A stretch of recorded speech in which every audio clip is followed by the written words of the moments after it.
Have you ever noticed how easily we assume that the things we have today will simply always be there tomorrow? It is a quiet, comfortable habit of the mind to treat our lives as a permanent fixture. Yet there is a certain kind of peace that can be found in gently acknowledging that everything we cherish is, in a sense, only on loan to us. Welcome to this space of reflection, where today we are going to explore an ancient Stoic idea often called negative visualization. If that name sounds a bit heavy or perhaps even a little daunting, I want to reassure you right away that this practice is not about inviting fear or dwelling on shadows. Instead, it is an exercise in awareness, a way of softly pulling back the curtain on our assumptions to see the richness of our lives more clearly. Many people find that by briefly imagining the absence of what they love, they return to the present moment with a much deeper, more vivid sense of appreciation. This is not about obsessing over worst-case scenarios or getting lost in the what-ifs of life. It is a gentle thought experiment used to cultivate gratitude and emotional resilience. Some notice that when they stop taking the world for granted, the world seems to brighten in response. It's a subtle shift in perspective that allows us to move from a state of expectation to a state of recognition.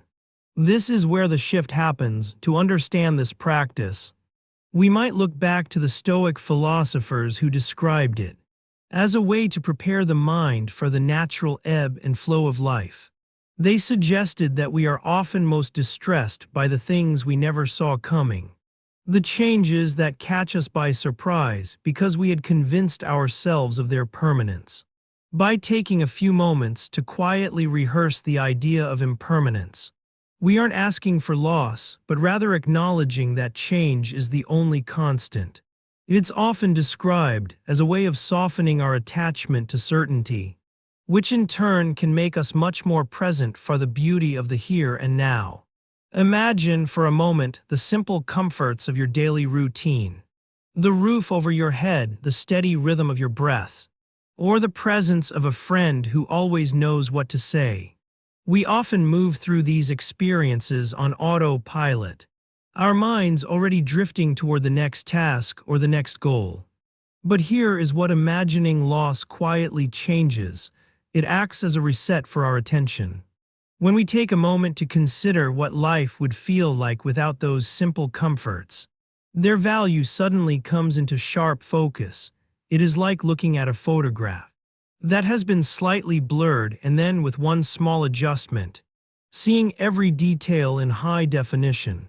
This practice isn't about creating a sense of lack, but rather about revealing the abundance that is already sitting right in front of us. Some might worry that thinking about loss would make them feel more anxious, but many find that the opposite is true when the exercise is approached with a steady heart.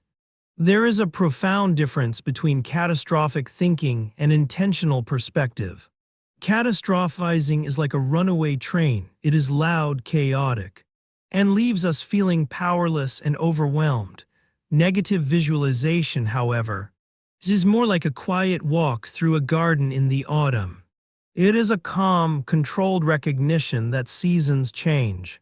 It is an intentional choice to look at the fragility of life, not to be frightened by it, but to be moved by it. This is the part many people misunderstand. They think that by acknowledging that a relationship might end or that health might fade, they are being pessimistic. But in reality, it is often the people who recognize the fleeting nature of a moment who are the most capable of being fully present within it. When we realize that a conversation with a loved one is a gift that isn't guaranteed forever, we tend to listen a little more closely. We stop looking at our phones. We let go of the small irritations, and we truly hear what they are saying. The awareness of absence actually sharpens the experience of presence. It's important to remember that this isn't a way to achieve emotional immunity or to detach ourselves from the people we care about. In fact, it often leads to a deeper, more tender connection. We aren't trying to build walls, we are trying to clear away the fog of take-for-grantedness. Some notice that this practice helps them navigate the small frustrations of life with more grace. When you've spent a moment realizing how much you value your ability to walk or to see, a long line at the grocery store or a minor delay in your schedule starts to feel much less significant. You are still there, you are still healthy, and the sun is still rising. The perspective gained from this reflection creates a kind of emotional buffer, allowing the small stresses of the day to wash over you without pulling you under. Many find that this practice feels like a slow, steady grounding of the soul. Of course, it is perfectly natural for the mind to occasionally drift into areas that feel a bit more intense. If you find that your thoughts ever become persistent or intrusive, or if you feel a sense of alarm that is hard to shake, it is always a kind and wise choice to seek support from a professional who can help you navigate those feelings. This exercise is meant to be a gentle tool, one that you can pick up and put down whenever it feels helpful. It is a way of honoring the life you have right now. Think about the physical space you are in at this very moment. Perhaps you are sitting in a chair that supports you, or you are listening to this through headphones that allow you to hear these words clearly. Even these small technological or material comforts are things that some people live without. By quietly imagining their absence for just a few seconds, the feeling of the fabric against your skin or the clarity of the sound becomes a source of quiet joy rather than just a background detail. This is where the practice truly lives, not in the grand sweeping tragedies, but in the micro moments of daily existence. It teaches us to find wealth in what we already possess. Some describe it as learning to see the world through the eyes of someone who has just regained what they once lost. Imagine the gratitude of someone who has been away from home for a long time, finally stepping back through their own front door, or the relief of someone recovering from an illness as they take their first easy breath. Negative visualization allows us to tap into that same sense of relief and wonder without having to actually endure the hardship. It is a shortcut to gratitude. As we move deeper into this reflection, notice how it feels to let go of the need for things to be permanent. There is a strange kind of practiced freedom in accepting that we are part of a world that is always in motion. It allows us to hold our lives with a loose, gentle grip, appreciating everything fully, but not clinging so tightly that we become paralyzed by the fear of change. Many find that this doesn't make them less ambitious or less loving. Instead, it makes their ambitions more meaningful and their love more sincere. You aren't doing this because loss is good.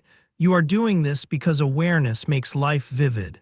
It turns a gray, repetitive Tuesday into a series of small miracles. The cup of tea you're holding, the light filtering through the window, the fact that you have the time and the technology to explore these ideas.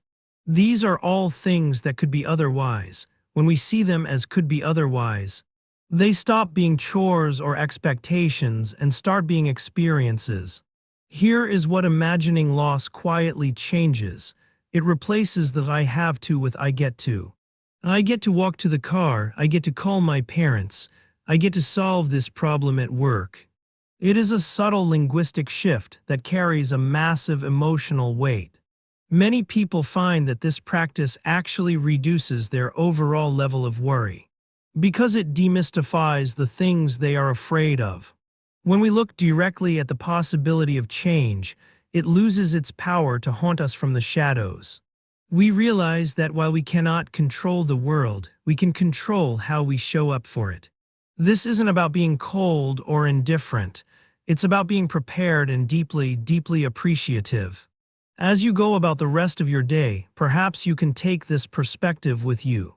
Like a quiet companion, when you see someone you care about, or when you sit down to a meal, or even when you just catch a glimpse of the sky, try to see it through the lens of this gentle thought experiment. Ask yourself just for a second how much you would miss this if it were gone, and then let that feeling of potential miss Turn immediately into a feeling of current gratitude. Let it soften your voice. Let it steady your heart, and let it remind you that you are here right now. Surrounded by things that matter, this practice isn't about dwelling on endings. It's about learning to see the present more clearly.